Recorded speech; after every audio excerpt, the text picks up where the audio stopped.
मित्रांनो, निकित मराठी कथामध्ये तुमचे स्वागत आहे. तुझ्यासोबत भाग 4. आता पुढे.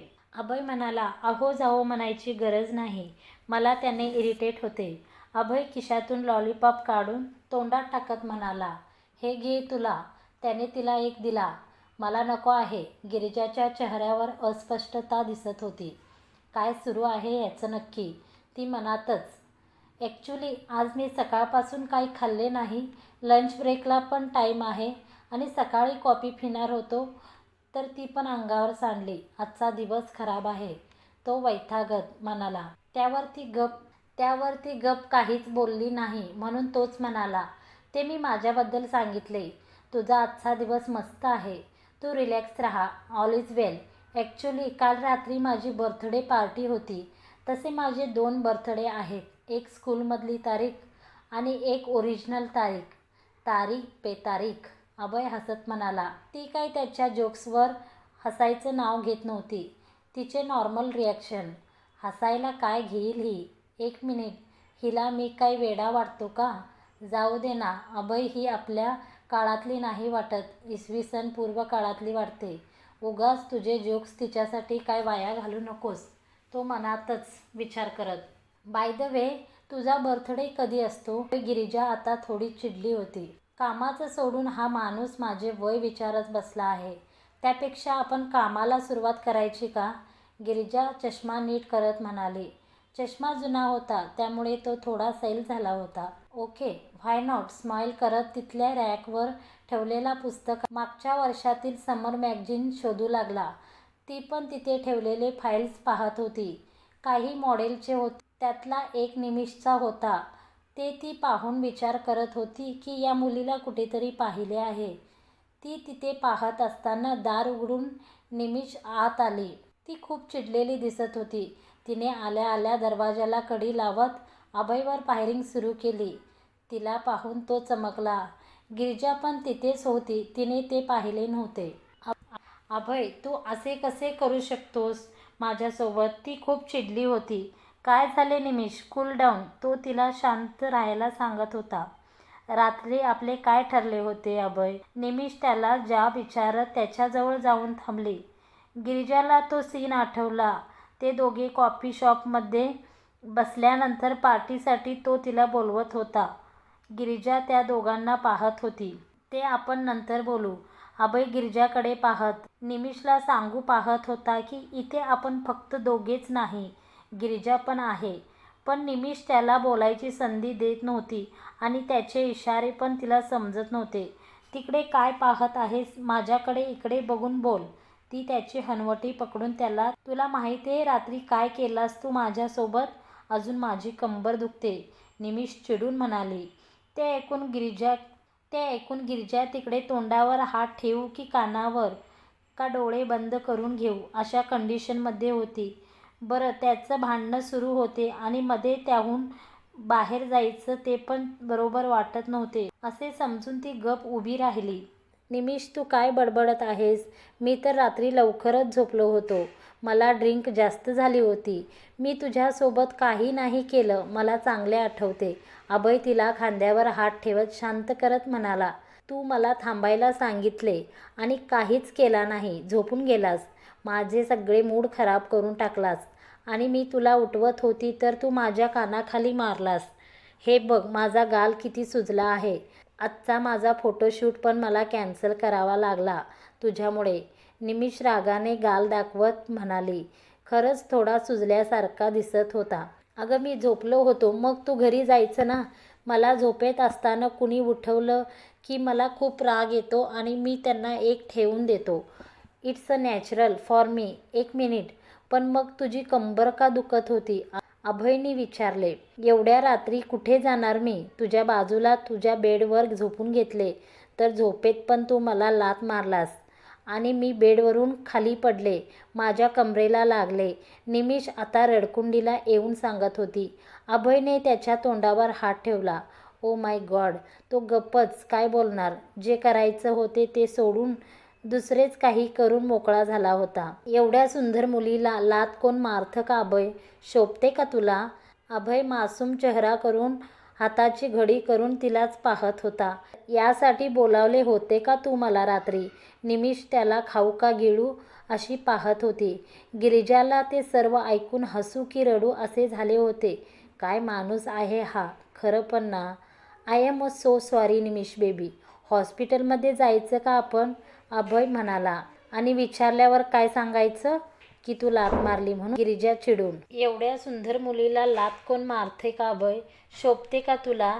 यासाठी बोलवले होते का तू मला रात्री? गिरिजाला हे सर्व ऐकून हसू की रडू असे झाले होते. काय माणूस आहे हा खरंच. I am so sorry Nimish baby.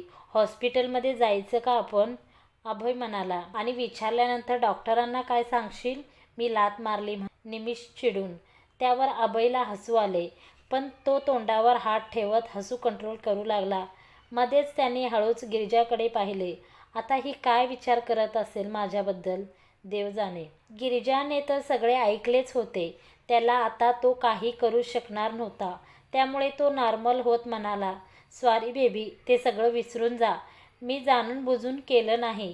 तो म्हणाला, व्हॉट सॉरी? तेवढेच नाही, तू सकाळी ऑफिसला येतेवेळी मला रूममध्ये लॉक करून आला होतास. निमिष हाताची घडी करत म्हणाली. काय? पण तू तर खोलीत नव्हती. मी तर तुला पाहिलेच नाही. मला वाटले की तू रात्रीच घरी गेली असशील. अभय पण त्याला तर काहीच आठवत नव्हते. कारण मी बेडवरून पडल्यानंतर सोफ्यावर झोपली होती. तू मला न पाहता तसाच आंघोळ करून लॉक लावून गेलास. तिचे बोलणे आणि अभयचे प्रताप काही संपत नव्हते. काय, हे सगळं मी केलं? अभय कपाळावर हात मारत म्हणाला. तू नाही तर कोण? बरं, तुझी ती मेड पुष्पा आली होती, तिनेही त्यामुळे मी बाहेर आली, नाही तर तुला तर माझी आठवण पण नव्हती. निमिष रडव्या चेहऱ्याने सांगत होती. अभय तिच्या खांद्यावर हात फिरवत तिला शांत करत होता. अगं, पण तू मला कॉल करायचा ना बेबी. अभय कावराबावरा होत. कॉल ना? माय फूट, तू माझा मोबाईल पण घेऊन आलास. निमिष त्याच्या बॅगमधून आपला मोबाईल काढत म्हणाली. So sorry baby. अभयचा आवाज आटला होता. मला वाटले तू रात्री तुझा मोबाईल इथं विसरून आलीयस, म्हणून मी तुझा मोबाईल घेऊन आलो ऑफिसला. What sorry? इतका इन्सल्ट आजपर्यंत कुणीच माझा केला नव्हता. निमिष रागाने लाल झाली होती. गिरिजा ते सर्व ऐकून आता काय विचार करत असेल आपल्याबद्दल? तसे आज ना उद्या तिला माहीत होणारच होते. पण निदान फर्स्ट इम्प्रेशन तरी चांगले असावे म्हणून अभय निमिषला शांत करायचा प्रयत्न करत होता. मी काय करू? त्याने तू शांत होशील. अभय कान पकडत. तिने त्याचे कॉलर पकडून जवळ ओढले. तो घाबरून. तिने तिचा जॅकेट काढून टाकला आणि त्याच्या शर्टाची बटणे खोलू लागली. तसे गिरिजा ओरडली. मला बाहेर जायचं आहे. मी बाहेर जाते. गिरिजा पार घाबरली होती. तिला पाहून निमिष एकदम शॉक झाली. तिने पटकन तिचा जॅकेट घातला, केस नीट करू लागली. इकडे अभयचा हार्ट बाहेर येऊन परत आत गेला होता. ही कोण आहे? इथे काय करते? निमिष म्हणाली. ती गिरिजा, न्यू जॉईनिंग आहे. माझ्यासोबत समर मॅगझिनसाठी काम करणार आहे. अभय तिच्याकडे न पाहताच म्हणाला. तुम्ही बोला, मी नंतर येते. गिरिजा तिथून जात म्हणाली. पण अभयने तिचा हात पकडून तिला, गिरिजा प्लीज थांब. त्याने तिला आणून खुर्चीत बसवले आणि निमिषचा हात पकडून दाराजवळ नेत म्हणाला. निमिष, तुझ्याशी मी नंतर बोलेन. असे म्हणत अभयने तिला बाहेर काढत दार लावले आणि सुटकेचा श्वास घेतला. अभयने निमिषला तोंडावर दार बंद केले म्हणून ती गप न राहता पुन्हा दार वाजू लागली. त्याला कामाच्या वेळी अशी फालतूगिरी आवडत नव्हती. त्यात तिथे गिरिजा पण होती याचे भान निमिषने ठेवायला हवे होते. अभयने रागाने दार उघडले आणि तिच्याकडे रागाने पाहत म्हणाला. निमिष, मी नंतर बोलेन म्हटले ना. तू आता जा प्लीज इथून. अभय शक्य तितके शांतपणे म्हणाला. व्हॉट द हेल अभय, तू मला बाहेर पाठवत आहेस? तू असं कसं करू शकतोस, ते पण या नवीन मुलीसाठी? निमिष एक स्टार होती, पण अभयला त्या गोष्टीचा फरक पडत नव्हता. निमिष, मी महत्त्वाच्या कामात आहे. तुझ्याशी मी नंतर बोलेन म्हटले ना. उगाच तू इश्यू करत आहेस. ओके ठीक आहे, नाही करत इश्यू. विषय इथेच संपला म्हणून समज. It's over. निमिष ॲटिट्यूडमध्ये म्हणाले. काय ओव्हर? तो म्हणाला. म्हणजे मला विसर. I want break up with you, असे म्हणत ती रागाने तिथून निघून गेली. त्यांनी थोडा विचार करत दार लावले. गिरिजा तिकडे घाबरली. माझ्यामुळे यांचा ब्रेकअप झाला, अरे देवा. पण इकडे अभयने जसे दार लावले तसे नॉनस्टॉप हसू लागला. गिरिजा त्याला विक्षिप्तपणे पाहत होती. याला काय झाले आता? गर्लफ्रेंड सोडून गेली. हा हसत आहे म्हणजे ह्याच्या डोक्यावर परिणाम झाला आहे. हा वेडा झाला असेल असे तिला वाटत होते. ती म्हटली, ब्रेकअप झाले ना? हो, मग त्यात हसायला काय झाले?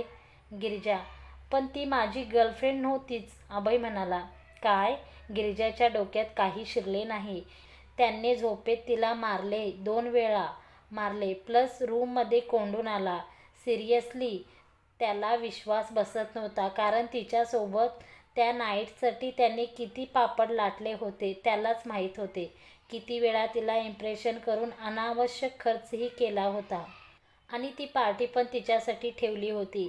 पण जेव्हा ती वेळ आली तेव्हा मात्र त्याने सगळं घोळ केला. तो नॉनस्टॉप खुर्चीत बसून हसत होता. ओ गॉड, ओ गॉड. हसता हसता त्याने खुर्ची वळून गिरिजाकडे पाहिले. ती त्यालाच रोखून पाहत होती. Sorry Girija, I can control my love. तू हसून घे, मी नंतर येते. गिरिजा चिडून. ए गिरिजा, हसू कंट्रोल करत. Come on please sit down. तो तिला खुर्ची देत हसला. त्याचे ते हास्य तिला भुरळ घालत होते. नकळत ती सिच्युएशन आठवून तिला पण हसू येत होते. आता तू सगळे ऐकलेच आहे तर काय बोलू? खुर्चीतून उठून तिच्या समोर टेबलवर बसला. काही बोलायची गरज नाही, आपण फक्त कामापुरतेच बोलू. गिरिजा थोडी मागे सरकली. ते तर आपण करणारच आहोत ना, पण आधी प्लीज तू जे काय ऐकलेस सगळं विसरून जा, नाहीतर ते तुझ्या काहीच कामाचं नाहीये. आणि स्नेहाला सांगू नकोस, नाहीतर ती मॅगझिनमध्ये छापायला मागं पुढं बघणार नाही. अभयने बोलत असताना तिच्या हातातून तिची फाईल कधी घेतली तिला कळले नाही. गिरिजा बसून चष्मातून डोळे वर करत पाहत होती. गंभीर चेहऱ्यातून फाईल निरखत होता. त्याची प्रत्येक हरकत खरंच जीवघेणी वाटत होती. कसलेच टेन्शन नव्हते. त्याच्या चेहऱ्यावर फक्त आनंद होता. तुम्ही मुलं अशीच असताना मुलींना चीट करता, दुसरे काही येत नाही का तुम्हाला? गिरिजा तिच्या मनात बोलत होती. तिला वाटले की त्याने निमिषला चीट केलं असावे, पण निमिष पण चालूच होती हे तिला माहीत नव्हते. अभय म्हणाला, ए ती माझी गर्लफ्रेंड नाही हां. ओके. आणि मी तिला कोणतेही कमिटमेंट केलीही नव्हती. तू पाहिलीस ना तिची बिहेवियर, ती कशी आहे. मी का आम्ही एकमेकांना डेट करत आहो, बाकी काही नाही. अभय एक डोळा मारत म्हणाला. म्हणजे? गिरिजा. तसे त्याने कपाळावर हात मारून घेतला. किती तो सज्जनपणा. म्हणजे रात गई तो बात गई. अभय डोळे मिचकवत म्हणाला. गिरिजाला उगाच विचारल्यासारखे वाटले. त्यात काय, इट्स अ नॅचरल. ओके. आणि आम्ही दोघेही सिरियस नव्हतो. अभय टेबलवरून पाण्याची बॉटल उचलून तोंडाला लावत म्हणाला. आणि प्रेमाचं काय? फिलिंगचं काय? कमिटमेंटचं काय? यांना काहीच महत्त्व नसते का तुमच्यासाठी? गिरिजा शेवटी न राहून म्हणाली. गिरिजा, आजकाल हे कॉमन आहे. फक्त कुणी ते डायरेक्ट दाखवून देते, कुणी लपवून ठेवते. आणि आपण जरी एखाद्यावर खरं प्रेम केलं तर समोरचा व्यक्ती करेल अशी काहीच गॅरंटी नसते. Just chill. जास्त विचार करायचा नाही. त्याची खुर्ची घेत तिच्या बाजूला बसला. पण मला नाही पटत हे. समोरच्या व्यक्तीने आपल्यावर खरं प्रेम केलं नाही म्हणून आपण आपली लेवल सोडून द्यायची का? प्रेम खूप मोठा शब्द आहे अभय. 2 शब्दाचा असेल तरी अर्थ शोधायला गेलास तर आयुष्य कमी पडेल. पाहून कधीच कळणार नाही. खरं प्रेम फक्त मनात सापडू शकते अभय. मग कुणी कसेही असो, एखाद्यावर प्रेम केलं तर आयुष्यभर त्याला आपल्या मनात जपता आले पाहिजे. नाही तर प्रेमाला काहीच अर्थ उरणार नाही. आपणच प्रेमाला बदनाम करायचं आणि प्रेम जगात असते असेही आपणच म्हणायचं. याला काय अर्थ आहे? गिरिजा तिच्या विचारात कुठेतरी हरवली होती आणि तिच्या मनात असलेले ती बोलत होती. गिरिजा जे बोलत होती ते शब्द त्याच्या मनावर बिंब होते, कारण तिने ते शब्द फक्त म्हटले नव्हते, केले होते. त्या तिच्या खऱ्या भावना होत्या. त्यामुळे जी ते बोलली होती त्या शब्दांची जादू त्याच्यावर झाली होती. तो क्षणभर तरी तिच्याकडे पाहत होता. कोण असेल मूर्ख जाणे. तो क्षणभर तरी तिच्याकडे पाहत होता. कोण असेल तो मूर्ख. या अशा सुंदर मुलीला त्यांनी फसवले. त्याला तिच्या डोळ्यात दुःख दिसत होते आणि ते पाहून त्याच्या छातीत टोचल्यासारखे वाटत होते. ती मात्र दूरवर तिच्याच विचारात हरवली होती. अतुल तिच्यासाठी तर तोच तिचं पहिलं आणि शेवटचं प्रेम होतं. जरी तो कसाही वागला होता तरी त्याच्यासाठी तिचा जीव तुटत होता. बाहेरून कसला आवाज आला आणि ती भानावर मित्रांनो, ही कथामालिका तुम्हाला आवडत असेल तर आपल्या या व्हिडिओला जरूर एक लाईक करा आणि कमेंट जरूर करा आणि आमच्या चॅनलला सबस्क्राईब करून समोरचे बेल आयकॉन प्रेस करून ऑलवर सिलेक्ट करा. असेच नवनवीन व्हिडिओ तुम्ही रोज पाहू शकता. धन्यवाद मंडळी.